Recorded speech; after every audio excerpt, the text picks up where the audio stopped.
Therapists. What are some red flags we should look for in therapists? I think there is a misconception that advice giving is what is most helpful. Therapists don't often give advice, but rather they offer alternative perspectives and create space for a collaborative approach to explore new ways of overcoming obstacles.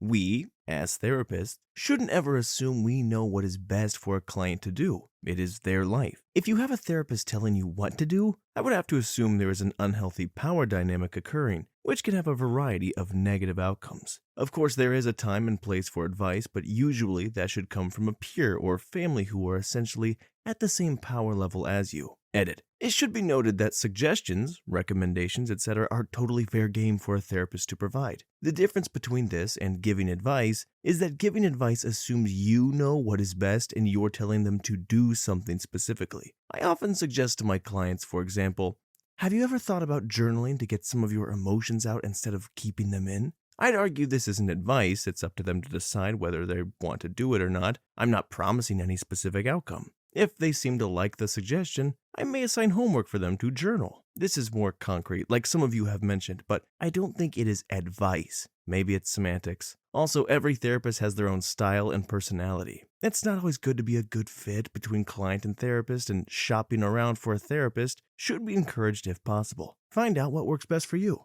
Yeah, I see the line between giving out advice. That can get a little dicey. Some people feel they need it, and some people can take abuse of the power. What was that show with Will Ferrell and Paul Rudd? Oh my gosh, that was so good. But anyways, yeah, I think therapy is more of I'm helping you through this. I'm giving you the tools to kind of dissect and work through all your stuff, together. It's more of like a mental coaching. Nobody holds all the answers to life, but some people are better at helping navigate. At least that's been my experience so far. But I'm certainly no pro. Story 2. I went to the first initial therapy session. I explained that I had just broken up with my boyfriend, transferred from what I thought was my dream school to a local school, and was considering going back to the first school, and how lonely I was. She told me that the initial therapy session was just to talk about my goals, but was not a legit session. The only thing she told me to prepare for next session was to look at college majors between the two schools. I came back the next session, ready with all my school information about what majors stood out to me, and she berated me for still feeling unhappy and lonely and seemed upset that I didn't do any self-work in the week between the initial consultation and the first real session. She kept saying, therapy isn't magic, and that if I wanted to see results, I needed to put the work outside the session. We didn't even get into the actual therapy yet. She insisted I only wanted to go back to my original school because it's a party school, and I wanted to party. That's not true at all. Told me I was an enabler, because I was okay with my ex being tipsy around me, even though we also agreed that he's not an alcoholic. Told me that I made a lot of mistakes. It scared me away from therapy for a year. I finally went back to free counseling sessions offered through my university, and my new therapist was absolutely incredible. Completely changed my whole view of therapy. Story 3. If they are distracted at all, check a text or email or anything during the session. If they can get you in immediately, it may mean they don't have many clients. This could either mean they are very new or not a very good therapist. Could also mean they just had a cancellation, so do some research. Any kind of flirtation, it does happen, get out of there. Not helping you define goals to move forward. Some therapists are happy just to take your money and let you female dog about life for an hour. And while that might be a relief for you, it's only going to help long term if there are actionable steps taken that are agreed upon by you and your therapist. This is the work of therapy, and most important, but also when many people drop out. Edit. Also, I see life coaches popping up on therapy resource pages. They are not trained professionals. Avoid. Second edit. Didn't expect such a response, but I'm glad for the open dialogue. A couple good points have been made. Definitely being able to get you in right away doesn't mean something negative. I probably should have left that out altogether. Certain therapists, usually dialectal behavioral therapists, do need to be available 24/7. So certainly they might check phone or email, but they should also be upfront with you about that aspect of their practice before you begin. And I'm sure life coaches can be helpful in some areas. My main issue is many are attempting to masquerade as therapists. The amount of hours of their training, 100 is what I read, does not compare to the schooling and the postgraduate hours 2,000 others need to obtain for licensure to treat mental illness. With all of that said, This is a great discussion all around, so thank you to OP for beginning it. Story 4. Therapist here. My role is a little different as I am a trauma-based short-term crisis therapist, meaning I just stabilize my clients to where they can be transferred to a lower level of care. To me, warning flags are no risk assessment, no crisis planning, no exploring triggers, no plan to help you cope when faced with a trigger, especially important when triggered in and out of a session, no timeline for treatment, no discussion about your rights as a patient, too much advice giving. I call this could've, should've, would've people. Also, giving advice about anything outside of their scope of practice, medical treatment, religious practices, legal issues, etc. In family and couple sessions especially, any therapist who acts like a referee to determine who is right or wrong. Covering these items are important in therapy because it will help the patient long-term in processing emotions, using healthy coping skills and problem solving on their own. I can't speak to those clinicians in private practice because I'm in community mental health, but for agency-based therapy, it is not a long-term service. Most CMH agencies are bound by EBP, evidence-based practices, which are time-limited and short-term, like 6 to 12 weeks. I would be wary of a therapist who seems like they are dragging out your treatment. The goal is progress, not perfection. Story 5. If a therapist doesn't give you an informed consent, if a therapist doesn't thoroughly explain his or her informed consent and make sure you understand, if a therapist doesn't listen to your needs, if a therapist says they are a blank therapist, CBT, DBT, psychoanalytic, etc., and they don't listen to your individual needs. If a therapist reroutes all your problems back to some aspect of your life, for example, if a therapist tries to make every problem in your life about your sexuality, even when they are unrelated. Overall, if it feels like you aren't being heard and misunderstood, red flag. More so if it feels like the therapist isn't trying to understand your point of view. You know what I really love about this thread is that when a lot of us seek out therapy, we're struggling with something. And when you can get to a vulnerable position in your life to say, hey, I need help with this, you're not also always at a point to stand your ground and be like, this isn't a good fit. Like a bad relationship, and you can try and force some things. I mean, it's very important that whoever you try to bring into your circle to help you, make sure it is a good fit, that they are patient, that they are understanding, and that more importantly than anything is that you feel safe and that you can trust whoever you choose. Story 6. A few things come to mind right away. 1. Is there any good reason to know about their ex-husband, kids, pets, son-in-law, etc.? I think not. For $100 plus for 45 minutes, the focus should be completely on the patient. Should be number 1, are they licensed? LMAO. And is their office even legit? You can check their license number, which should be readily available on their business card, invoice, hung up on the office wall, or just ask for it. Does it look like a business office or an isolated, deserted building with just you and them? Do you get a creepy vibe? 3. Do you feel better or worse after you walk out? Do they approach problems with assurances or just make you feel bad about yourself? Do you go home with new tactics or strengthened tactics to deal with your life? 4. Are they building you up to function well on your own? Do they measure success by you not always needing sessions? Are they happy for you when you are stable enough to dial back the frequency of sessions? 5. Are you practicing techniques in your sessions that can be used when you are on your own? Are they holding you hostage as a place to spill your guts, or are they teaching you to practice their methods across multiple parts of your life? Story 7. I see a lot of comments on just how to be a better listener and help friends. I'm a crisis counselor in training for a crisis line, so this is just my 2 cents based on the training I'm getting. 1.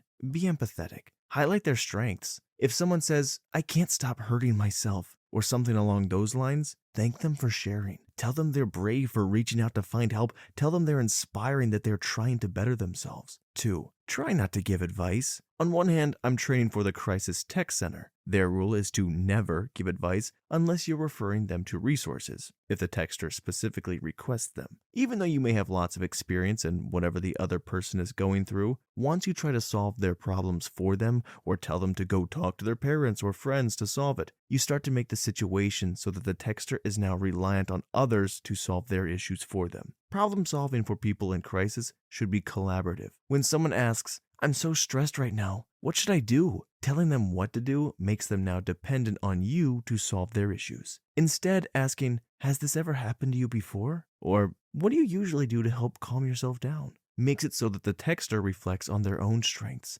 and finds out how to deal with their issues and not be dependent on others. On the other hand, sometimes you have to give advice. The other text line I'm training for, people usually come for advice on what to do, for some legal advice on their situations. When the question becomes, I want to run away, how do I keep myself safe? And not, how do I deal with my stress? Sometimes it's necessary to tell them about what options they should consider. 3. Validate selectively. When they say, everything sucks, I just want to disappear, saying something like, what I'm hearing is that you are feeling overwhelmed by your situation. It's perfectly normal to want to get away from your problems. It helps them more directly face their problems and feel better about it. But if they said, I can't stop hurting myself, or saying something about self-harm or something that threatens the safety of themselves or others, validating that isn't really the best thing to do. When it comes to those messages, explore why they do what they do, and find alternative things that they can do that can replace it. 3. Keep the conversation about them, not you. This is kind of common sense. Saying,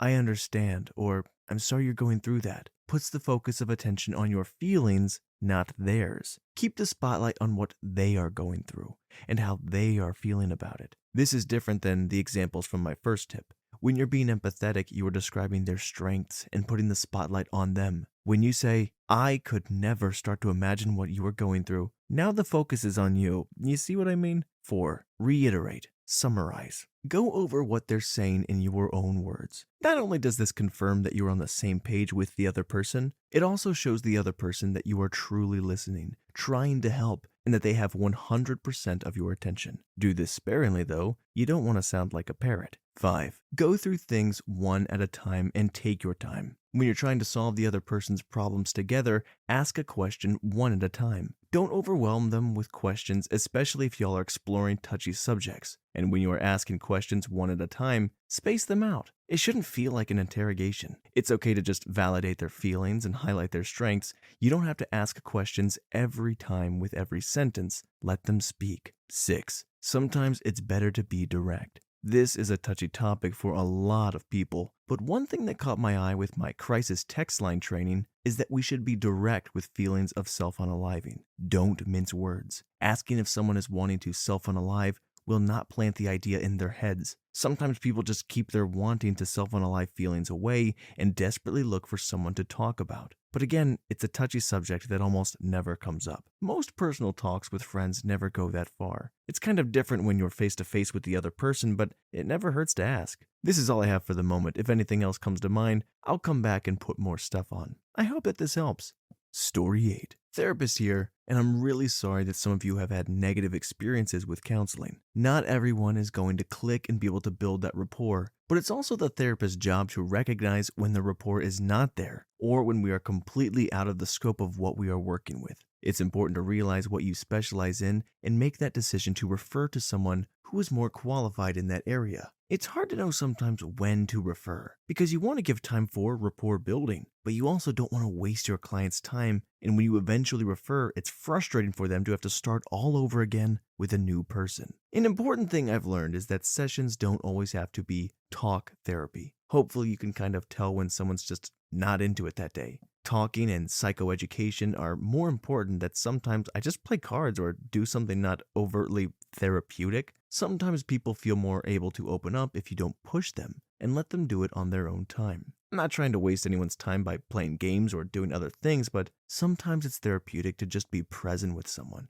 I had one adult male client who was struggling, and one day I suggested just coloring, sort of half joking, and he said, "That sounds goofy as F, and I'd love to. I haven't colored since I was little." We talked about just random things, and I learned a lot more about him through the mindless activity. Another thing that is important is to not completely panic when you have someone experiencing thoughts of self-harm. You want to give them that safe space to talk about it. You can't panic and start looking for hospitals as soon as you hear the S word. Many people just want to be heard and want to reach out for help. It's important to talk it through because I found many times they don't want to hurt themselves. It's general ideations of, I don't want to be here anymore. There's no intent or plan or means, but you wouldn't know that if you freak out as soon as they say it. Sometimes people use the word wanting to self-unalive and don't even completely understand what it means. Sometimes it just means frustrated or overwhelmed and they don't know how to express that. You have to be cautious, definitely, and it's always good to staff with colleagues and come up with a safety plan and protective factors. People aren't going to feel comfortable talking to you if you jump too quickly. They may feel like they were being punished, and it makes you worry that they won't be honest about it in the future because they are afraid of the consequences. That's when you have to be concerned when you start scaring them off. Story 9. My old therapist would leave the ringer on her cell phone and would check it during sessions. She would also sometimes talk about how hard it was to come to work some days. She laughed a lot. She would laugh at certain things I struggled with, like adult content triggering me, and would brush off those problems with things like, "It'll change when you get older," or "just fake it till you make it." I suffer from emotional dysregulations and am highly impulsive, so when I get mad, I do a lot of effed up crap. When I would share stories about mean things I did while angry and impulsive, she would laugh and say things like, "I can't believe you did that. That's crazy." Eventually, she started shortening our sessions from an hour to 45 and sometimes even 30 minutes. Worst thing was that I requested to see her once every 2 weeks, but she always scheduled me in for once a month. Later on, I found out that was highly unethical due to my self-harm and wanting to self-unalive tendencies, and she should have actually been seeing me once a week instead. Again, I'm not one to give advice, okay? I'm a voice actor. This isn't my world. I spend most of my day pretending to be a cocky parrot. But that being said, if anybody is laughing at your problems, I would look elsewhere. You deserve better than that. Story 10. Therapist in training here. I think everyone has covered most of the big ones. Here is a bullet point list of what I think others covered. If they don't provide informed consent, if they don't review the rules of confidentiality every so often, if they strictly provide advice rather than encourage you to think of options for yourself, if they don't gently challenge your thoughts and assumptions, if they try to push a religious agenda, checking their phone and email while with you. Here's what I would add. If they ever at any point make a sexual pass or flirt with you, if they try to friend you on Facebook or any other social media, if they disclose identifying details about other clients to you, if they shame you for any decision or otherwise deliberately making you feel bad, if in a group or couples or family, etc. counseling, they seem to pick one side over the other and choose teams, if they disclose traumas that happened to them during the session and somehow make the conversation about themselves rather than about you. I hope this helps. Story 11.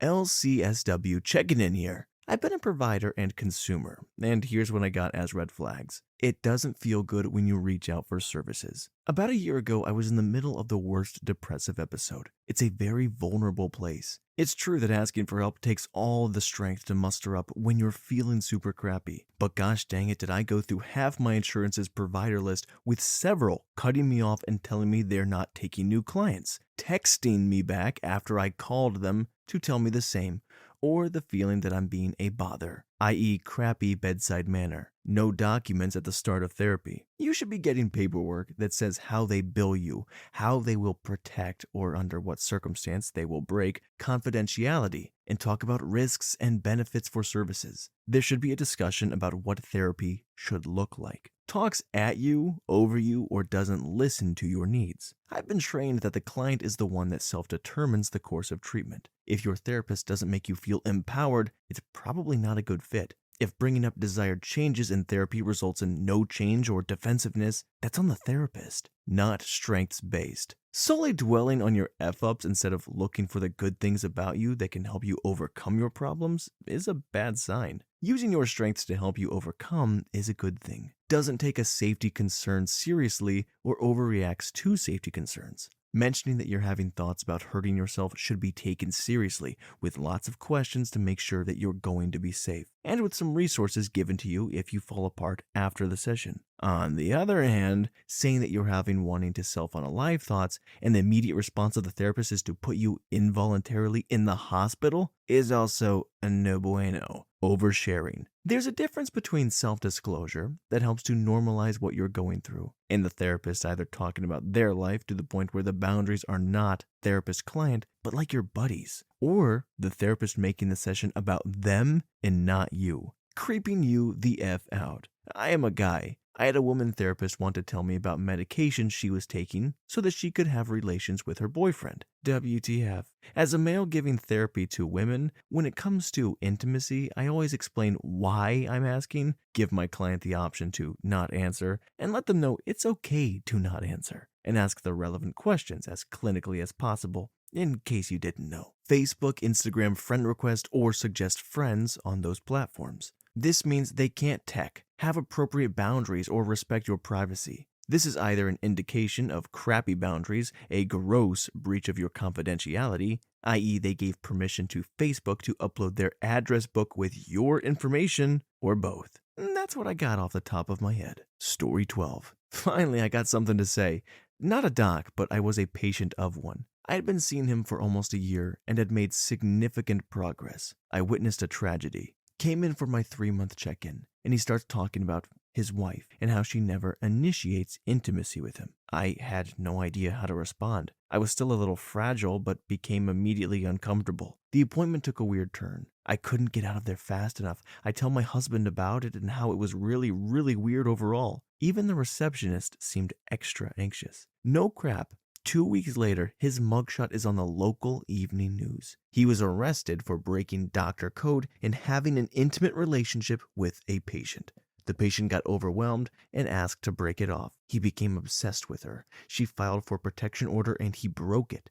His poor wife and kids were humiliated. He went to jail. Ex-family moved to Houston, I think. I couldn't find a doc that would see me in less than 4 months, so I can go to cold turkey off depression meds. It was hard. I felt horrible for 3 weeks, but I made it through withdrawals and now I live a healthy life. Thanks, fam. Story 13. I've had a few really good therapists and a few really weird or off ones. 2 in particular stand out. One asked me where to put myself on the Enneagram, and when I explained that I've adapted throughout my life and can kind of rotate throughout them, she told me that's not possible. When I did the test and it defined me equally with some, she said I must have lied and continued the therapy, but locked me into on type. And if my response wasn't typical of that one personality, then I was not being true to myself. I'm not against Enneagrams, but she treated it like a horoscope. I literally wasn't a person to her, just a type. The second one told me I needed more salt lamps at home, and that the plants in his office were strategically placed to absorb my negative energy. No, dude, I don't need salt lamps. I had just agreed to terminate life support on my brother. I needed to grieve. Oh, and there was one constantly spending the whole session talking about Trump. Story 14. As a therapist, there are exceptions in contexts where the behaviors in these complaints can be therapeutic. Take all of these with a grain of salt. For example, the therapist talking about themselves in session. There are variants of feminist therapies that attempt to dismantle power structure in the room by taking a "you're skilled too" approach. I tend not to disclose anything without there being a therapy reason, but this is not automatically a red flag, nor are any of the other red flags here. If you feel off about something, bring it up. How they handle your concern is going to be the best indicator of what kind of therapist you are really dealing with. Story 15. If a therapist gives you any attitude when you ask to see proof of their licensure or additional training, for example, if they do eye movement desensitization and reprocessing, EMDR for PTSD, also if a therapist gives you an attitude about seeking a second opinion, that is not the right therapist for you. I welcome you to getting a second opinion. I have a section in chapter 12 of my book, Gaslighting, where I discuss what to look for in a therapist and what to watch out for.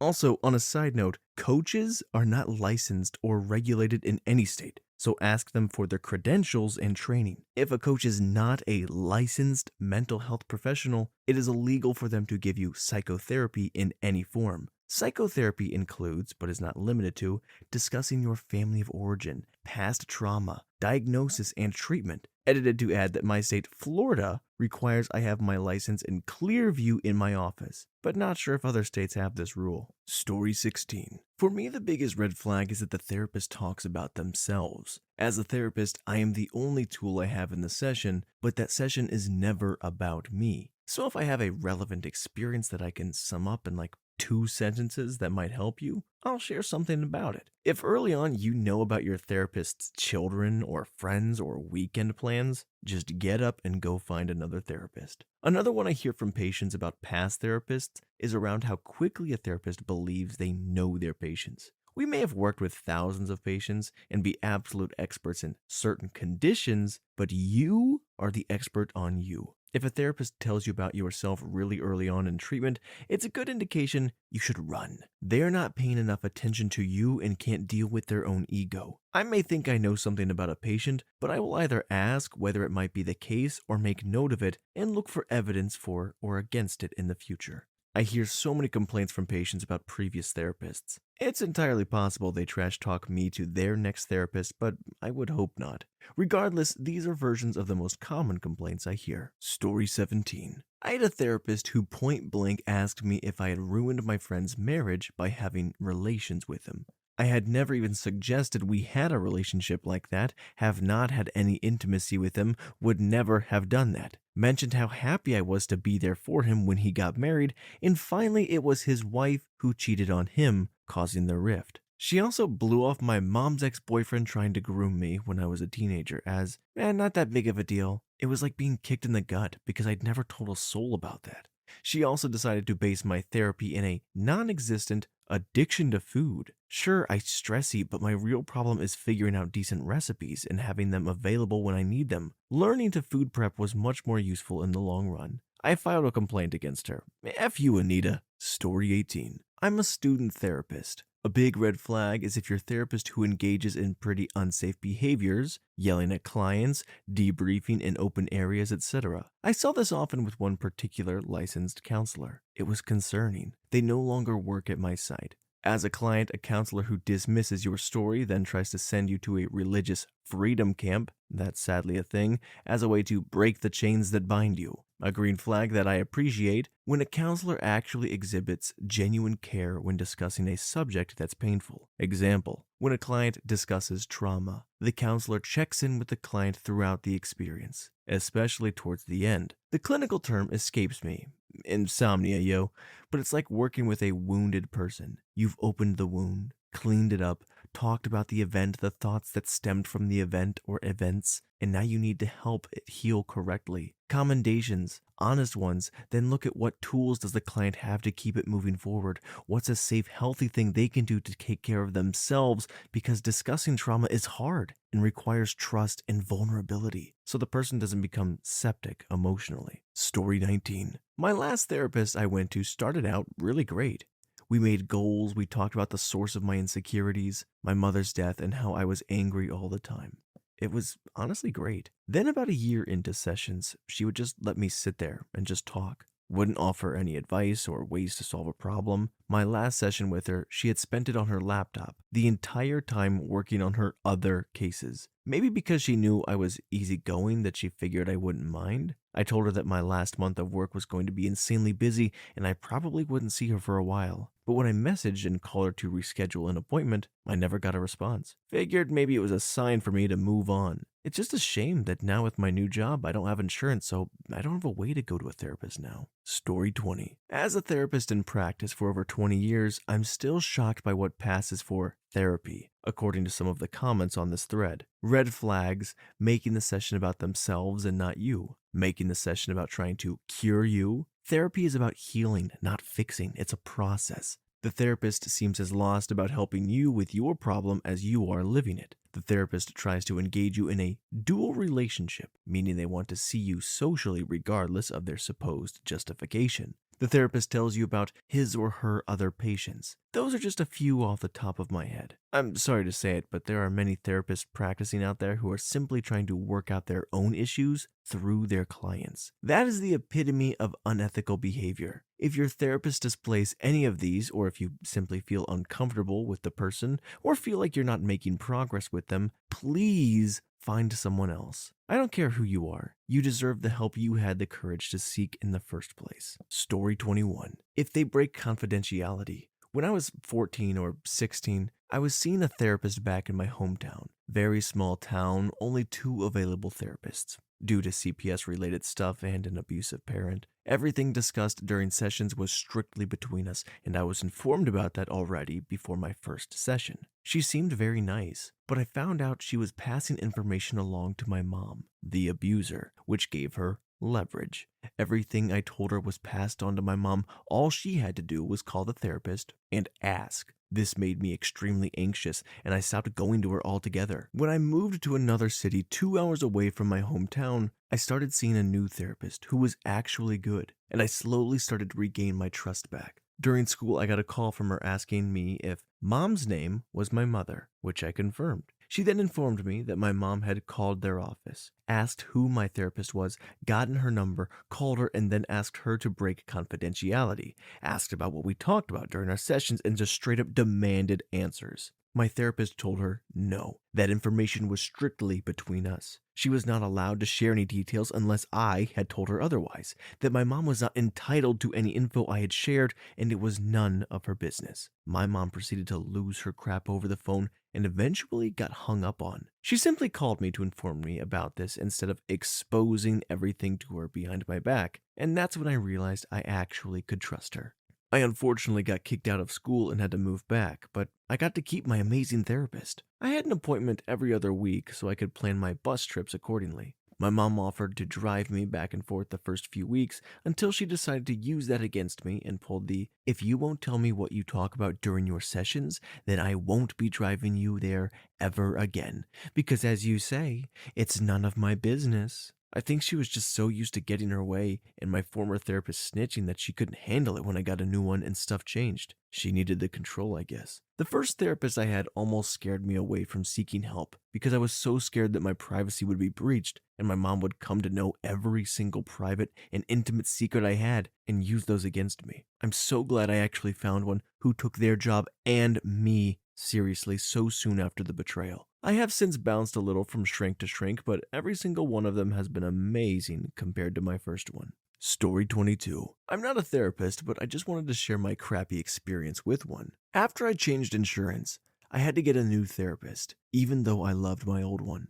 My new one seemed alright at first, but crap got weird real fast. She was an old lady that bragged about how teenagers loved her. I was a teen, and how I should give her time before deciding if I liked her or not. Then when she began asking me about my problems, she blew them off and told me that that's what I should just expect, that she didn't feel bad for me. Next part was even weirder. She asked me about my dreams, and then told me it was some prophetic dream from God warning me about my failure in school. I have straight A's, and that I'd be failing without that dream. Then after asking about all my school credentials, she decides to instead become my college counselor instead of my therapist, and starts looking up colleges that she thinks would fit me. I gave her about 2 sessions before I knew to get the F out of there. As a person who has gone through both a good and bad therapist, I would say red flags would be someone who refuses to listen, decides and insists things on their own, belittles you, and focuses attention on themselves.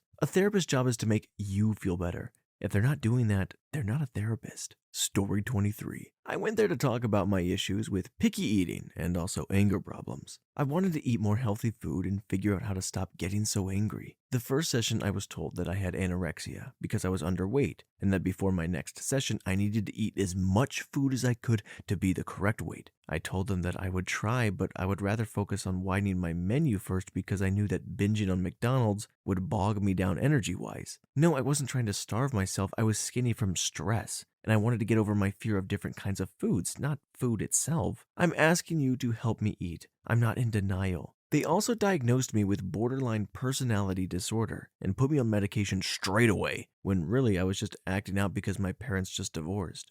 My mom was having a mental breakdown and emotionally abusing me and my dad. At the same time, my first real relationship had turned emotionally abusive too. I still need to go to therapy, but I'm too scared to go back now. Story 24. Your therapist should always be working him or herself out of a job, but probably not be in a rush about it. I've worked as a therapist and supervised therapists and other mental health workers. A big red flag for me is when I see therapists building reliance on themselves, making themselves more necessary for the client than when the client started. For some clients, it is important to let go and allow the therapist to share some of the weight they carry, to be trusted and reliable, a mainstay for emotional resonance and reinforcement during the course of therapy. But that course of therapy should have goals and an eye towards termination. Some people see their therapist for maintenance sessions sporadically, and there can be debate about the value and appropriateness of this practice. But even in those cases, the therapist should maintain the perspective that they need to be helping the client no longer need or rely on them. One of my grad school professors put the question to us like this: do you want to help people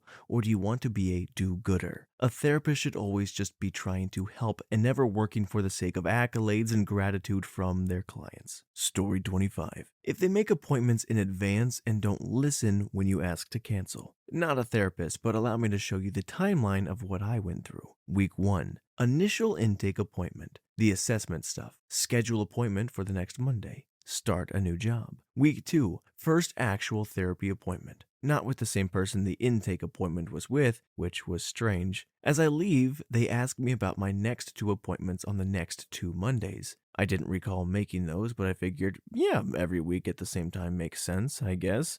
I told them I just started a job and I don't know my work schedule, so I'll have to cancel my appointments and that I would call them when I knew my schedule. Week 3. Monday comes. I hadn't called to set up a new appointment because I'd gotten so busy with my new job. I receive a call at the previously scheduled appointment time asking where I was. I explained that I had canceled my appointment, but apparently not. I told her that there was no way I could make it, as with traffic I was about a half an hour away. She said I could still come in, and I declined. She seemed very frustrated that I didn't want to come in. Insert $100 same-day cancellation fee. I am transferred to the front desk where I asked if I was scheduled for an appointment the following Monday, the one I had asked to cancel. They said yes. I told them again to cancel it. This would mark officially the second time I've asked for them to cancel this appointment. I was frustrated, so I didn't set up another appointment. I expressed that I would call them when I was ready with my schedule. The following Thursday, I'm at work, and I get a call from them. I assumed they were calling to ask if I knew my work schedule now. I did, so I pick up. It's the front desk. Hi, just calling to confirm your appointment for this upcoming Monday. Record scratch. Excuse me? Your what? I told them no. Heck no, absolutely not.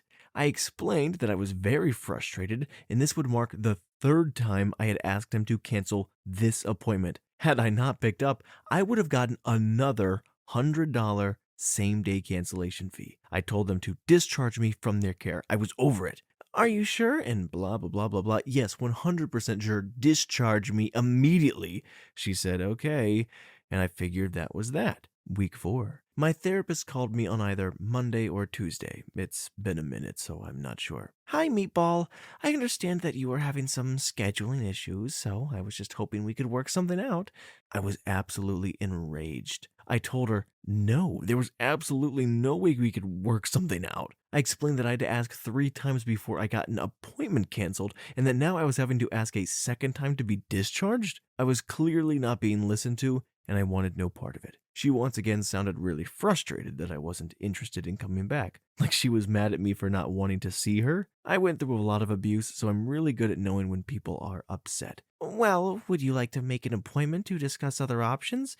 I don't want to leave you without any care. I very politely told her that she and the whole office could go F themselves. So that was a disaster, and I'm still upset about it. I left them 1 star on Google, and I even made a Yelp account just so I could leave them 1 star. Story 26. ACT therapist in training here. 1. Them giving you any kind of advice. 2. Them openly saying what you are feeling or thinking is wrong or immoral or anything of the sorts. 3. Them just sitting there in silence without any feedback or reaction. 4. Them clearly having a problem with your life choices and not saying how they feel. Any therapist can have different values than you, but they need to communicate clearly how they feel at all times. 5. They never show vulnerability and seem like they know everything about everything. Huge red flag. 6. They try to analyze dreams or give you any kind of non-evidence-based test like the Rorschach test. These are probably the worst ones to look out for in my experience. Story 27. My therapist is unhealthily overweight. I am not being sizist here before people jump on me. A therapist should have worked through their own personal issues in order to truly be able to hold space and help others. Therefore, if a therapist is unhealthily overweight, unless due to some health issue, they have not developed a healthy relationship with food. Let me back this up. My mother is a therapist. She is very overweight, has a dysfunctional family, no friends, and strained or non existent relationships with her extended family. Her, my father, and my sister are extremely toxic people who I have not spoken to for about 7 years now. Okay, so does her own screwed up personal life make her a bad therapist? Answer: yes. She has shared personal information about her clients, but most importantly, she is completely incapable of managing her own life and reflecting or making amends or taking responsibility or behaving appropriately towards others. Therefore, how can she possibly genuinely advise or guide others? She has an unhealthy relationship with food and her own health and body image. So, personally, for me, a red flag immediately is a therapist's appearance. Unless, of course, the therapist can acknowledge and own their appearance without shame. That's an interesting point of view. I don't think I ever would have clocked that myself. I think personally, I don't expect my therapist to have their whole life together in that sense. I don't think they're immune to problems just because you have the knowledge and you have the experience and the tools to get through life and kind of navigate these things doesn't mean they're always putting the work in. And if I'm going to a therapist, I'm paying for those tools, for that knowledge, for all the studying and everything that they know that they can possibly help me with. And I don't know. I guess if I feel like they're helping and they are aiding me in my life, like I'm getting progress out of them, then I feel unfazed by that, honestly. Maybe that's wrong, though. Let me know what you guys think. Story 28. 1. They do not have clear policies around fees, costs of various services, payment for sessions. 2. There is no discussion about confidentiality, mandated reporting, how to access crisis services, expectations around appointment attendance. 3. If you leave the intake feeling utterly misunderstood and unseen, do not return. Even if you need multiple sessions to do your initial assessment, you should feel supported and have some idea of what you guys are doing together and where things are going. 4. The treatment plan is not from you. While your therapist can guide therapy goals if you are stuck or maybe make suggestions, you as the client should have the chance to make your own goals and approve them. 5. There is no discussion of what therapy will look like. Is this therapist trained only in cognitive methods and unable to address all your concerns? For example, the therapist should be able to give you some explanation of how they work, how they conceptualize your presenting issues, and how they will help you. If you feel like this is not a good fit, you are free to ask all and any questions about whatever concerns you have. 6. You should feel heard, understood, and challenged during sessions. If this is not happening, find someone new. 7. Your therapist should not hit on you. 8. Your therapist should be open to exploring other ways to help you, either in addition to therapy or another therapist. Sometimes someone has needs you can't meet due to your scope of practice. Therapists are a bit like medical doctors in that they do specialize in particular struggles. 9. Their boundaries should be rock solid. 10. Don't trust a therapist that doesn't go to therapy. Every human walking this earth could benefit from the process, and it is basically required to do your own work to be emotionally sound enough to practice. They don't need to go forever, but they should have gone at some point. Story 29. I had a therapist shame me. I get laid like maybe once a month, usually 2 months. And it went like, therapist, do you want a family someday? Me. Yeah, but not anytime soon, obviously. Well, isn't that like if you're training to run a marathon? What are you doing with a donut? Donuts are okay in moderation. She also would just listen to all the bullcrap in my life and not help me with anything that wasn't practical. Like I was talking about how my then boyfriend's books were everywhere because he had more than the bookshelves would carry, and it was driving me insane. He was disgusting and didn't care how it made me feel. And she told me when she was in college, she used cinder blocks and 2x4s, because you can stack them as high as you want.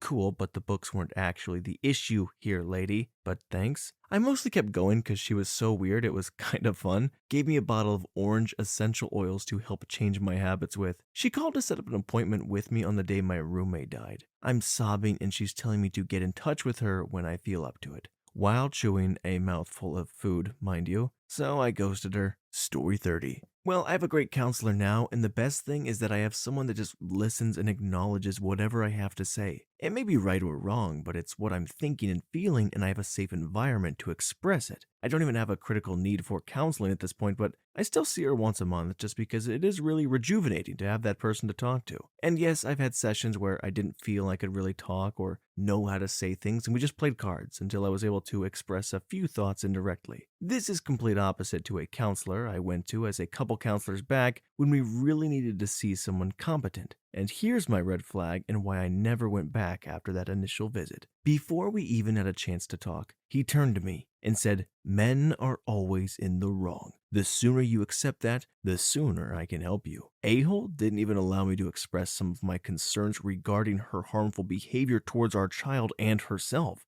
which could have potentially prevented a lot of problems down the road if only someone competent was able to listen. Story 31. I work in crisis management, so my job is a bit different than a conventional therapist. The number one thing that I hear from people in crisis is that have been struggling for a while is that therapy has never helped them.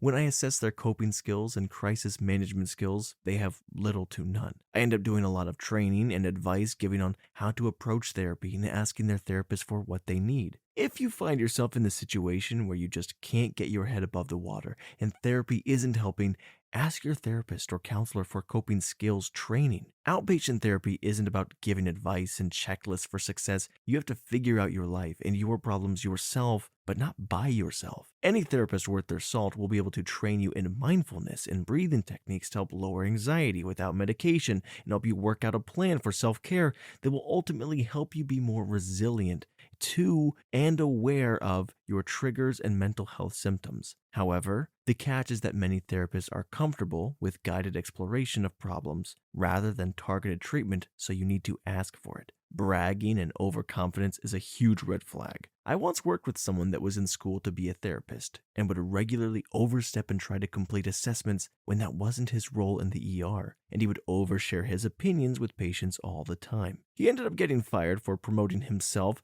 and discreetly handing out business cards to patients so they would come with him at his internship. Story 32.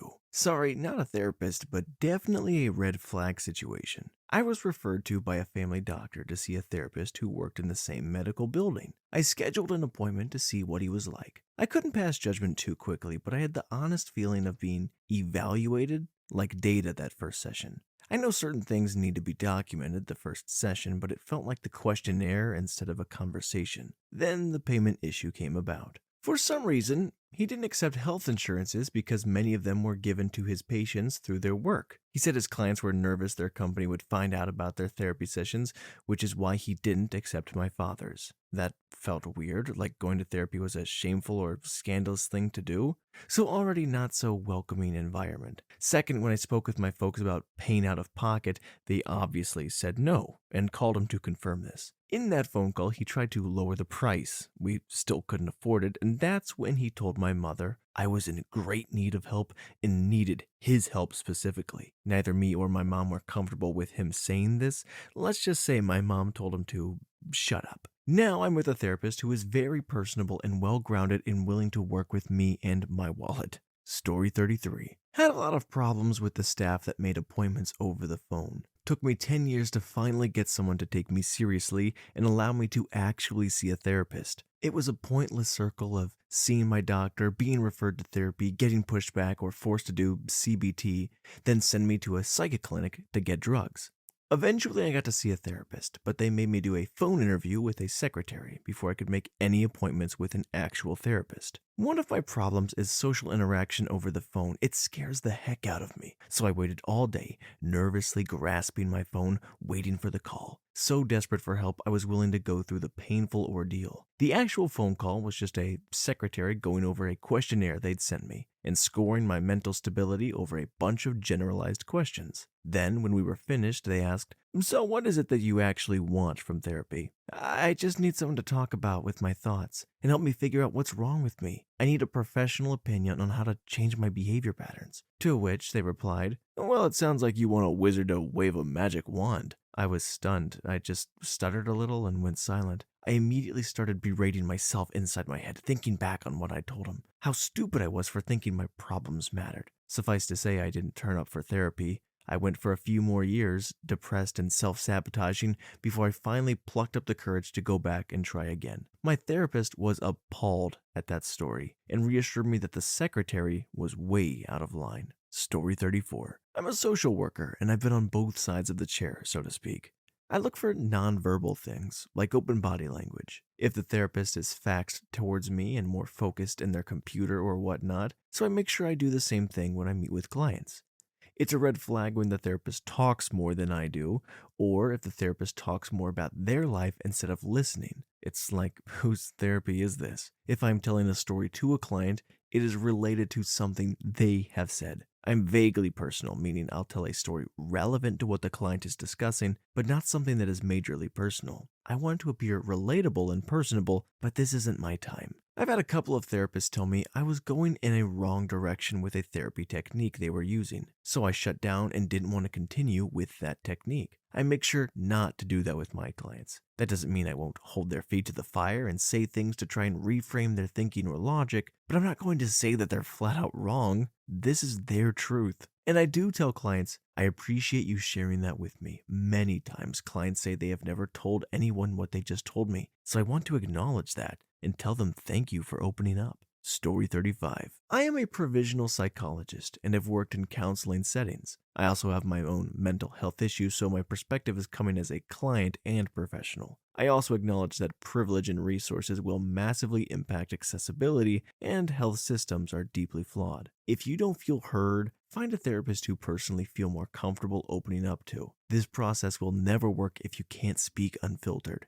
If they don't ask permission to challenge or speak about something you personally find distressing, this is bad. I know you mentioned you have experienced childhood SA and you said you've processed and moved past it. I would like your permission to bring that back into the discussion if it feels relevant in the future. You can veto this at any time. Would that be okay? If they do not give you adequate heads up of your appointment time and date, red flag. Doing it on the day is unprofessional, and particularly if you work in trauma settings or with clients who have complex trauma, they cannot tolerate this distress and you are harming them. At minimum of a day's notice is ideal. If they don't own mistakes, red flag. My pronouns are they, them. My therapist has non-binary clients and is informed, but all humans make mistakes. When she F's up, she apologizes and we move on. If she ignored her mistake and wasted my time self-flagellating and making me educate her, this would be a problem. If they don't own what they don't know, red flag. No one can know everything, and a good therapist will say, hey, I am not too familiar with X. I'll do some research before our next session. Things that will not be red flags. Therapy isn't just self-awareness, normalizing, or validation. Sometimes the therapist will challenge you. This should never be done with malice. With clients who think that I'm wasting their time asking questions, I'm gathering information. I'm trying to build rapport. I'm trying to listen or understand the client's perspective. Some are angry that I can't fix them. That's not what therapy is, and we can't challenge that concept. We're managing expectations. Some therapeutic styles are incredibly varied. Do some light reading on cognitive behavioral therapy, CBT, dialectal behavioral therapy, DBT, schema therapy, kink-positive hypnotherapy, humanistic Rogerian frameworks, or eye movement desensitization and reprocessing, EMDR. They are all so different. Finding out what works for you takes time, and finding someone who can execute that style and also feel comfortable to you is just luck and time when it isn't dependent on money. Story 46. If they go out of their way to discuss religious or cultural beliefs they know you don't hold, my first therapist, I was 15, would often talk about religion in small ways. She would often mention going to church and other related small interjections. I am non-religious and had been clear with her about that, but I never thought her religion would be an issue for me. I was at the time incredibly depressed and struggling with my sexuality, and I was trying to figure out how to talk to my parents, and feared that they would take it badly. I made the mistake one day of asking how she'd react if one of her children came out to her, and she responded that she was a devout Seventh-day Adventist and would tell her child that they were going to hell. Kick her child out of the house because she believed being gay was a choice and she would not be able to reconcile her child's choice. She said it in such a way that it felt like she was very much trying to convince me that my choice would send me to hell. I realized that I'd been seeing her for 6 months and been talking about these issues often. greatly impacted me at school and contributing to identity issues, which were greatly impacting my depression at the time. And she'd been sitting there, believing I was going to hell. That night, I went home crying about this interaction with my therapist. I was distraught and ended up talking to both of my parents that night about what had happened, what she said, and the fact that I wanted to come out. My parents were 100% fine with it, but were absolutely furious at the lack of professionalism and the brutality of my therapist. Ended up launching a complaint about her conduct. Watch out for the little hints. Sometimes it's all you get before someone takes the bond you've created and tries to use it against you. Story 47. Wish I would have stumbled upon this before I used a therapist in training. I'm not a therapist, but I did learn that if an intern or therapist or under training is extremely eager to take on a case they can't handle, they may be looking to make themselves look good for their own personal benefit. I've been to many therapists, those who are amazing therapists and those who are horrible. She was really eager to have me as a client and never said much except things like eat candy when anxious. She was pretty much useless for me. What I was shocked when I got my records, which they passed the legal amount of day which they can withhold my records. There was a sliver of truth with 70% of my diagnosis not on the records. Anything I said went in one ear and out the other or was completely false. According to the therapist I'd seen except her, my life ain't great, but it's nothing what she painted me as. According to her, I'm a drug-abusing, lying, hallucinating, codependent, abused, trashy-looking, non-compliant dude.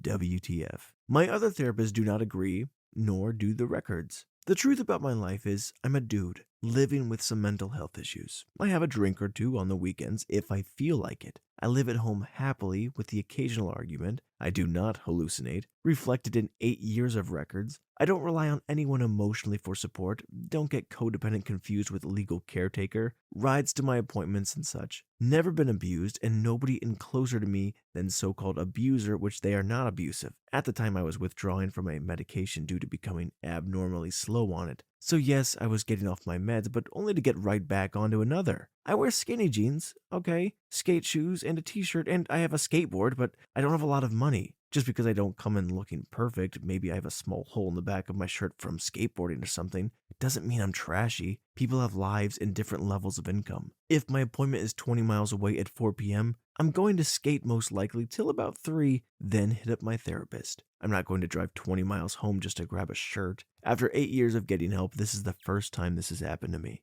Dear bad therapist, do not lie for your own benefit. It just makes you look dumb and you've probably broken the law. Not to mention that I have a hard time opening up to a therapist after this, and seeing her ended up doing more harm than good for me. To this day, I hope she got fired. Nobody should ever lie on their records to get out of being an intern quicker. If you made it all the way down here reading this, I thank you for reading my post, and have a nice day, y'all. Story 48. I thought I was being treated for PTSD. I didn't pick the guy, it's who was available without driving for 3 hours. I went for 6 years. We worked out how to handle his son's skin condition. I asked how many times I was getting worse. He said he didn't know. Once a month for 6 years, minus the times I showed up and he didn't, or the couple years worth when he didn't reschedule my appointments. Then my world exploded. As usually, he was not to be found for a couple months. Come to find out, the guy was a social worker. It hit the fan, and I was transferred to the other direction to another small clinic and given one of each of the head doctors. Supposed to see them on alternating months. One won't see me the second time because I refuse medication. I want to try therapy only first. Nope, take this. It has now been another year. 7 years. I have been seen a total of 3 times. I waited 38 years to ask for help. It's been 45 years now, and I'm worse for asking. Do I have PTSD? This doctor, after what I thought was just casual conversation, stopped and did the paperwork and said that I do. Said he'd give it to me 4 times over if he could. So now I really don't feel comfortable talking to him about what bothers me. I think the game is too thin the herd. They keep the self-unaliving rate public and all the things they are doing to help people out. I'm guessing it is nothing personal, just a numbers problem. Story 49. I had one that seemed personally offended when I said something that an internet friend said helped me feel better. Essentially, I was hungover. Why a guy I was involved with could not give me a straight answer to why he was suddenly avoiding and being cold to me. Internet friend said something that can be paraphrased like, it doesn't have anything to do with your actual worth, but he, an avoidant intimacy partner, just doesn't think you're worth the trouble to give a real answer to. He may not know why he behaves the way he does, because it could require introspective work he's just not willing to do. So you're not worth it to him to give you that real answer. This made perfect sense to me and was sufficient to make me feel better. But when I told therapist this advice came from an internet friend, he got noticeably agitated and took it like a personal attack that I'd consider this to be of any value. The therapist was trained in some psychoanalytic school, by the way. His PhD was in theater, not psychology, and not an MD psychiatrist. I don't know what the heck I was thinking going to him, so that's another lesson. The term therapist is a legally protected term in some states, but not all, where a minimum requirement of training may or may not exist to get certified. There's different legal requirements for who gets to put that name in front of their title. It's also good to know the difference between the terms analyst, psychoanalyst, psychologist, psychiatrist, and heck, even neurologist. I can't speak for this guy, but speaking as another musical theater major, I don't know how many of us are really qualified to ever be in that space. We're way too dramatic for that. Less help, more Hamilton. Story 50. Personal story, I had a counselor who believed that drinking any amount of alcohol meant that you were an alcoholic. I was 23 years old at the time and drank a fair bit more than I do now at 28. We went to the bars and clubs on the weekend. It's just what we did. Anyway, I went for stress, and she vaguely threatened reporting to the state that I demonstrated harm to self if I didn't tell her I would stop drinking completely, and that I didn't drink at all after. I have never been so angry with a healthcare professional before or since, and absolutely let her have it before storming out of there. I reported it to the outfit she worked for and also learned that she was a counselor for the courts. I reported it to them too. So yeah, I would say threatening you with a mandatory psych hold for not falling in line with their personal beliefs is a major red flag. Story 51. I go to therapy, and I've spoken about my previous 4 therapists over the last decade to my current one. Best thing I ever heard from her is, no wonder they couldn't help you. They've all been trying to normalize your diagnosed mental illnesses. Folk, you are not normal, and that's okay. You wouldn't have seen all these therapists if you were. I won't go to any other therapist, and I've been with this lovely lady for 3 years now. Example, if I tell any of my old therapists that I can't stop getting angry over little things, or something very socially small has me hung up on it, the typical response is, everyone has these problems. That may be true, but not everyone has extreme OCD, which is the diagnosed medical term for people that have the issue more often than not. This can lead to any sort of intrusive thought, such as wanting to self-unalive, depressive, anxious, hurting others, call of the void, and other things I don't prefer to have running through my mind over a non-factor. My brain is not physically wired to allow me to let go of thoughts properly. So no, not everyone deals with this problem, and especially not on the same mentally detrimental scale that I do. Story 52. One of my high school teachers would spend the whole lesson being a couch therapist some days, telling us a healthy mind is more important than learning the stuff she was paid to teach. Apparently, she knew exactly what everyone was going through, and she'd also experienced those exact things. She told the girls who had anxiety what to do, and it went against everything their therapist said. But apparently she knew she was right because she also used to have anxiety. I was struggling with keeping up with all my work, so I had to go to her and ask for an extension, and she turned that into a therapy session, eventually telling me that I needed to go out and buy a coloring book and spend half an hour a day coloring, because that's what helped her. And suddenly that's my homework instead of the other assignment that I had worked hard on. I didn't go and get a coloring book. Back then I didn't really like coloring. I just finished the assignment, handed it in the day after it was due, and tried to learn the course material on my own, only just passing. A common phrase I'd hear from her was, "See, didn't that make you feel better?" No, it did not. There are also many other things she did that hindered my future. I now hate when people give me advice, and when I hear someone say to anyone, "I know how you feel." Story 53. So, serious and related query. I'm from a very, very small town. There are only 2 therapists here, and only the other option is driving to the city almost 2 hours away. Problem is, both local docs treat members of my family. My sister and brother see one. My mother sees the other, who happens to be my oldest sister's best friend. This makes me uncomfortable. While I understand on a surface level that they aren't supposed to bring thoughts and opinions from others into a session, I can't help but think they'll be comparing what I'm saying to what the others are saying in my family. Basically, I'm worried about going to an appointment and then already having opinions or having heard the issues I want to talk about, and it's skewing their perspective. Is this the thing I should worry about? Should I just drive to the city to see someone who's not treating my family members? Should I ignore the discomfort, suck it up, and go to one of the local doctors? Can they really keep things separate? Story 54. Postdoc resident over here, aka I have my doctorate, but I am working towards licensure. I was able to see some of the comments left by others, and they're super spot on. Here are some of the ones that stand out to me. Sorry if they've already been posted. 1. Feeling like your therapist is hitting on you or making innuendos? Therapy never includes intimacy. If you have a therapist trying to swing some moves on you, say something and leave. It is unethical for a therapist to engage in sexual behavior with a client, even if it's just flirting. Therapy is an intimate relationship that holds a lot of trust in the therapist, so it's always unfortunate when a therapist takes advantage of this client. According to the ethics code, therapists can have a sexual relationship with past clients after 2 years since termination, but it's still extremely unethical and frowned upon. 2. Having a therapist that has their own agenda for the client's problems. Treatment planning should be a collaborative process and is something I make sure to mention during every intake appointment I have with a new client. I also make sure to check in with goals during the treatment process. 3. Not feeling comfortable with your therapist, like you're not meshing well or not getting anywhere with treatment goals. According to research, therapy has the most benefits when the relationship between the therapist and the client, aka therapeutic alliance, is strong, regardless of duration. So my recommendation is, if you don't feel comfortable with your therapist,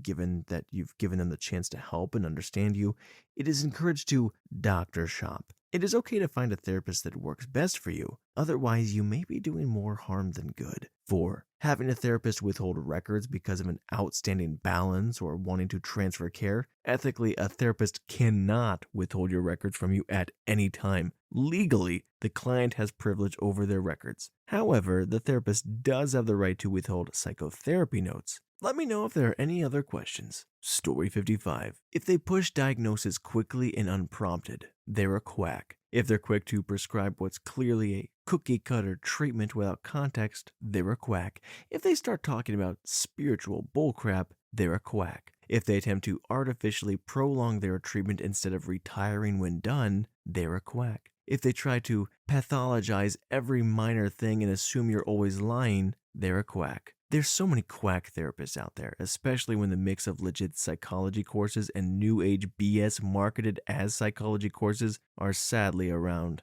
Be careful out there. Quacks prey on the most vulnerable of our society and deserve to be run out of business and ideally arrested and fined. Story 56. Okay, so I'm not a therapist, but I had this one effing therapist. And I'm a nihilistic atheist. I don't believe there's a bigger picture, all that stuff. Apparently, her boyfriend gets up at 4 in the effing morning just to read the Bible. I figured, well, okay, that's a little much, but you do you. I explain myself to her, telling her I feel empty, like something's missing. She already knows my views and begins asking me over and over, what do you think the meaning of life is? Well, if there was a bigger picture, what would it be? And she kept handing me all these effing sayings and parables like I was 3 years old and trying to figure out what 2 plus 2 is. I made it clear that none of that was helping and that her little sayings weren't doing crap and that I needed help figuring myself out. I was having a pretty big identity crisis at the time and had no idea why I felt empty, but all she could do was say, well, what do you already have? What if there was a God?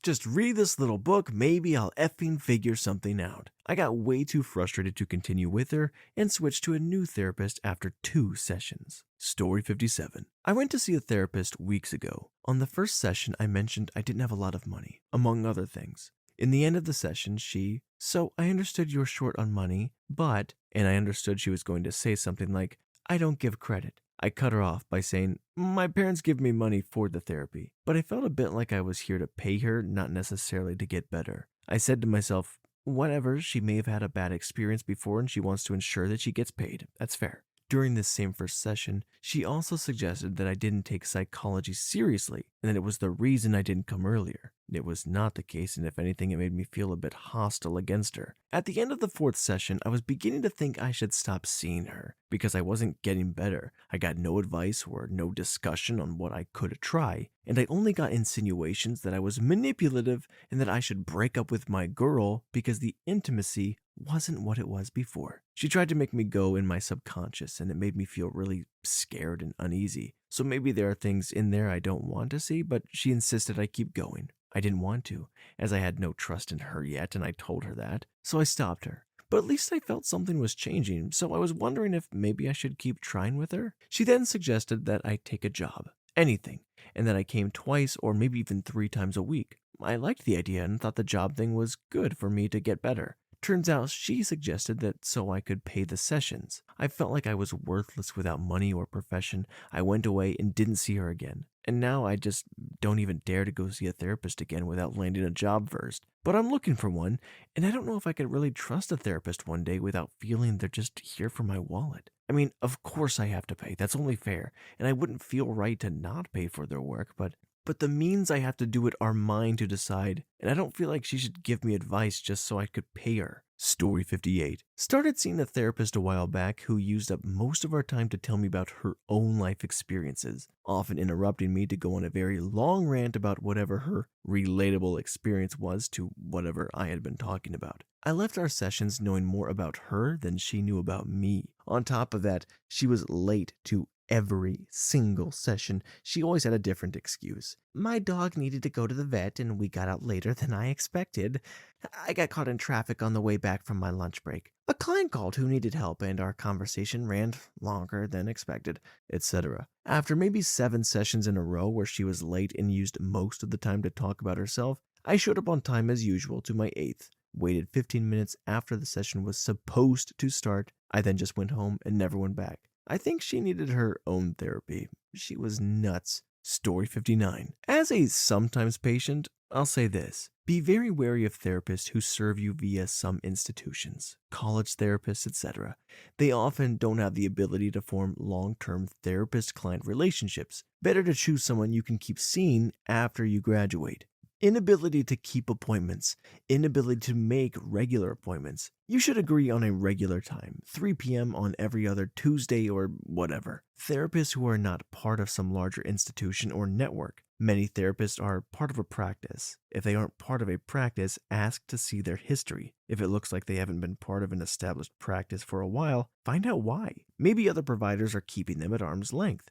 Maybe there's a reason for that. Always check with your state board to see if there is any history of disciplinary problems. Ask the therapist which states they've practiced in so you can check with those states. Ask the therapist if they have any history of disciplinary problems. Are their office staff professional? The therapist might be fine, but if the secretary is trying to hit on you, that's also a red flag, if not more. Paperwork. There's always a lot of paperwork with therapists and providers, HIPAA forms, patient rights forms, contract for payments, etc. It's irritating and it sucks. But if the therapist isn't doing the correct paperwork, that's a problem of massive proportions. Story 60. I'm not a therapist, but I just want people to know that if they ever deny you your rights, talk about themselves, only ever want to see your parents, dismiss and ridicule you for your beliefs, dismiss things you've gone through, compare things in your life to theirs, break you or someone else's confidentiality, or anything remotely sketchy, just leave. If they ever do anything like that to you, they won't get in trouble for it. Trust me. Just because if you remotely think something is wrong, because regardless of your political standing or whatever, therapy is for you to get better. It's treatment, not a debate or a time for the other person to talk about their life. I had to stop seeing my last therapist because she was angry that I didn't like Trump, and she hated that I was an atheist and couldn't help but tell me how she worked for the Catholic Church her whole life and that I'm rude every single time I go. It's always her dismissing me and being rude and delusional because I'm not a Christian. This is my 4th therapist. The one before her emotionally abused me, and I, at this point, have given up on mental health doctors completely. They ruined my life more than I thought possible. I have gained so many physical and mental issues solely due to being forced on medications that had extreme side effects on me, and having doctors who think I'm a sociopath with 20 plus diagnoses and 3 variations of schizophrenia, when I'm really just a person with trauma, severe depression, anxiety, OCD, and some tics. It hurts knowing trying to get better only led me down a darker road, and now I can't function as a normal person because of the emotional and physical toll it's taken on me. They will never know nor pay for what they have done, yet I have to live with the product of their ignorance every single day. It's not fair. Story 61. Flirtation and breaching client confidentiality are big red flags. I had a psych who was viewed as one of the best AOD psychs, especially for trauma, in my town. In the initial sessions, he mentioned that he used transference as a means of relating to clients. I got really excited because I was studying psych at the time and it seemed like a really good idea. He said he would check in routinely to make sure it was all okay. It was not transference, it was erotic transference that he used with all of his female clients. He allowed his female clients to build up those feelings and would appear to flirt with them. But if I acted coy or flirted directly back, instead of dancing around it, he would give you a disgust look and just say, "Stop," or "Stop acting coy." He allowed his female clients to build up those feelings and would appear to flirt with them. But if I acted coy or flirted directly back, instead of dancing around it, he would give you a disgust look and just say, "Stop," or "Stop acting coy." It was the biggest head F ever because he initiated it, and he would never name it erotic transference or check in. If you do erotic transference,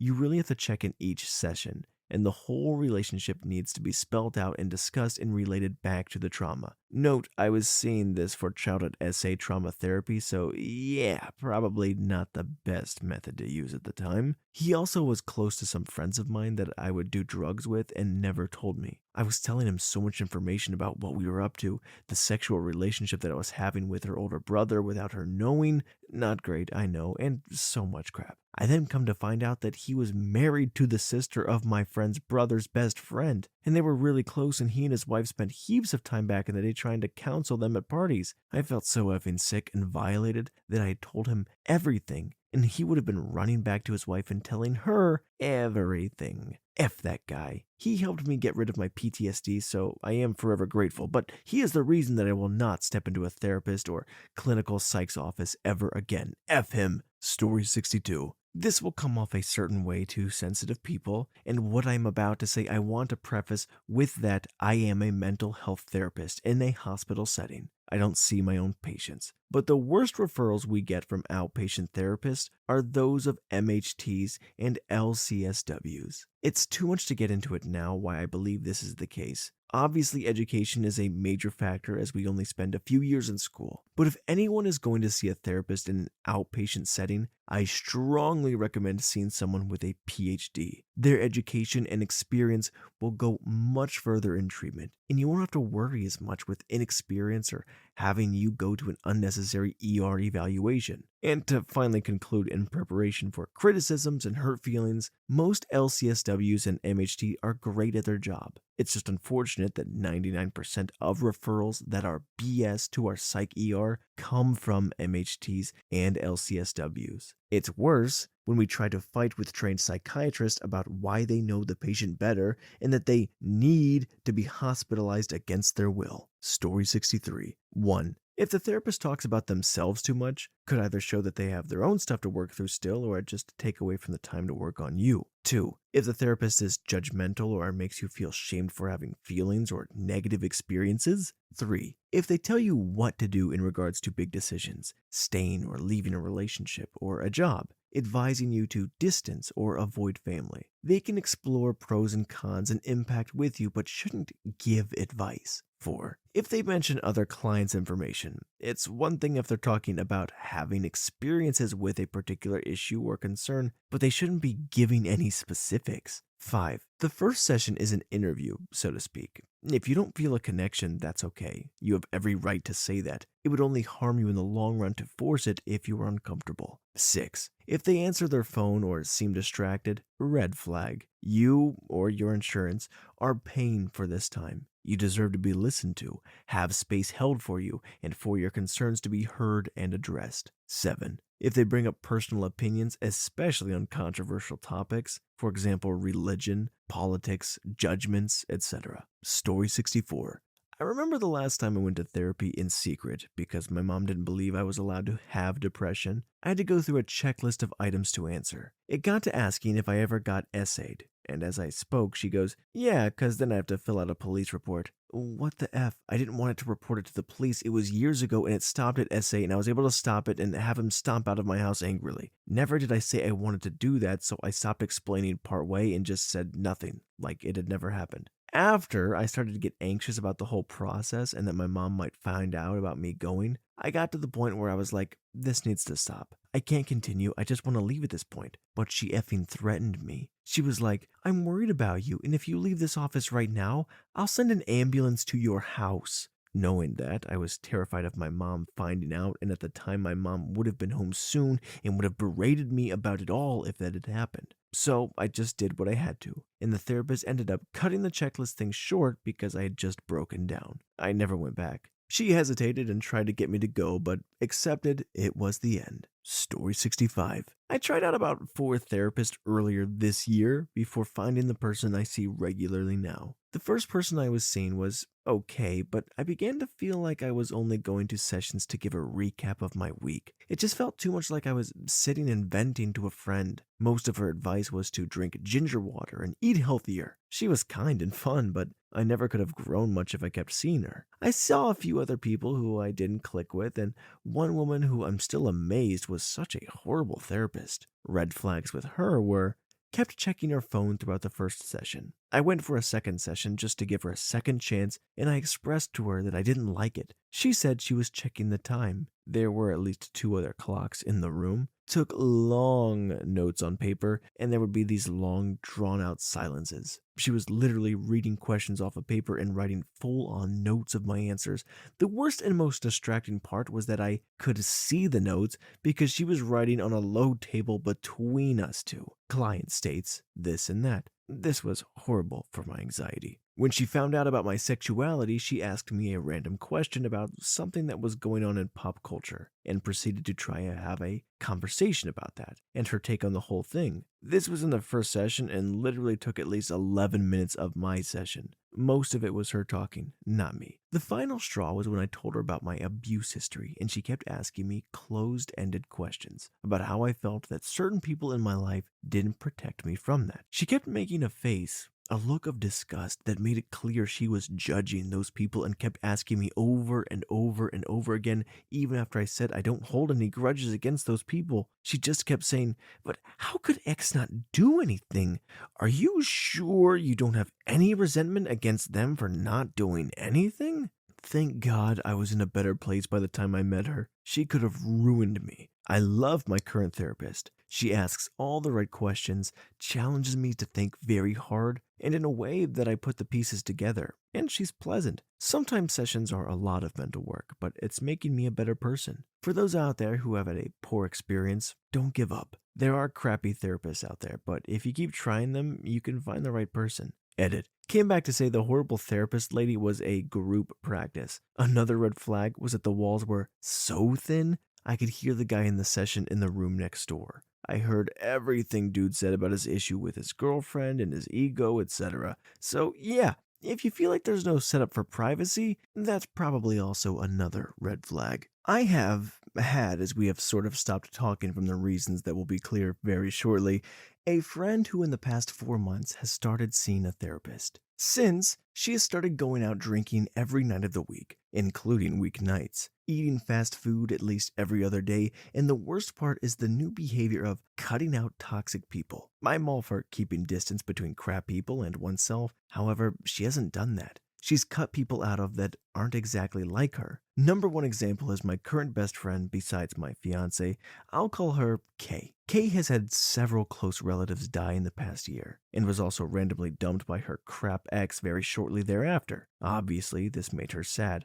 Crap friend tried to help Kay through it, mostly by preaching God and therapy, neither of which Kay wanted. She's not religious, and therapy just doesn't work for her. She'd told this to Crap Friend multiple times, but Crap Friend would literally get angry when Kay would not be happy. She decided to cut her out of her life because it was toxic, and I blame the therapist for this. This behavior change started once Crap Friend started seeing this person who calls themselves a therapist. It's probably some wacko Karen-esque freak who just reinforces the crappy selfish attitudes we can all fall victim to and slaps the label of self-care on it. I miss my not crazy friend. Story 67. These are all things I've personally experienced from various counselors. 1. Said I would have been less traumatized if I had a sibling because they'd have been someone I could talk to. 2. Fell asleep during multiple sessions. 3. Diagnosed me with a disorder without telling me. I found out months later from my family doctor after I wasn't even seeing her anymore. 4. told me I was just after the attention with wanting to self-unalive thoughts and the ideation. 5. Said I had no business in therapy. 6. Acted like I was a bully when I told them my friends and I would pick on each other. 7. Psychiatrist insisted I go on several medications to make me gain weight. Also put me on a medication not even FDA approved for anyone over 25 and I was 12. She also insisted I had an eating disorder because I was underweight. All the meds she had put me on made me stop eating and sped up my metabolism instead of slowing it down. I stopped the medication, but it took years for my metabolism to correct itself. It was hard for me to keep weight on and even harder for me to gain weight for so many years. I didn't reach a healthy weight until I was almost 18. Story 68. I don't work in mental health specifically, but I am a PA and I work in medicine. There are a lot of word games they can play. I'm pretty sure a therapist doesn't need any in-depth training to be called that. Your best bet? Find one that has a PhD. Do they need to have one? I guess not. What I do think is that process weeds out a lot of the bad ones who can't make the cut. I also think you need to have a good therapist in conjunction with a good psychiatrist that can identify any major imbalances with medication. I think our culture in the West isn't one that lends itself to a healthy state of mind in most individuals. We are all almost trained to want a specific fix for a specific problem, and we want it snappy fast. I think as time goes on, they will continue to find that being healthy in that way is more a large variation of processes at play than any one specific thing. We are seeing it more of a combination of things like, are you getting exercise? What's your diet like? Do you have a rich social life with friends and family? Are you able to talk to someone on a deep level? Do you have a hobby, etc., and so on? I don't think it is any one specific thing, and is why we are seeing a spike in poor mental health. We don't like complicated issues without a one-size-fits-all.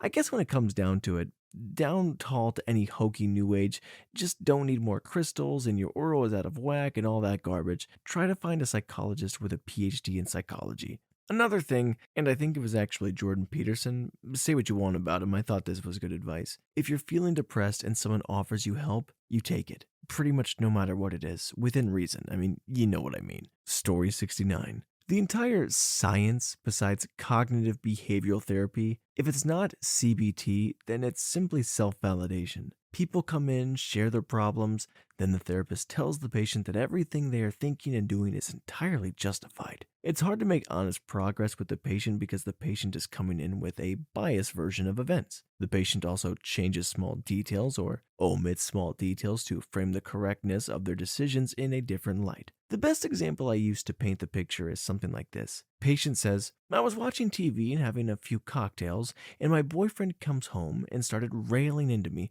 calling me names and causing problems because he didn't like what I was doing. What the patient is leaving out is that they were having intimacy with another person while watching TV and drinking beers, and the boyfriend caught her in the act, thus producing the problem in the name calling. But with that detail omitted, the entire narrative changes, and the therapist, most likely somewhat aware that they are not being told the full truth, nods their head and agrees. Now this patient will come back every week to receive validation of their poor decisions. Some that are more emotionally detached than others even engage in therapy to practice their dishonesty and lying. Yeah, that's a bit of an odd angle, paying for somebody to just kind of agree with you in your decisions. Especially if you're omitting any negative details about yourself. But you know what? Therapy, it's about the growth and the change of your own character. It's not a magical fix. You have to put in the work to do it. So regardless of who you pick and what you do, you have to come in with the right mindset. But guys, thank you so much for listening in. This has been some interesting tales and stories about therapy. I am not one to give any advice. I am only saying make sure that you feel safe in all the things that you do. And if you have any stories that you would like to share down below, please do so because I love reading them. Guys, thanks so much, and I will see you in the next one.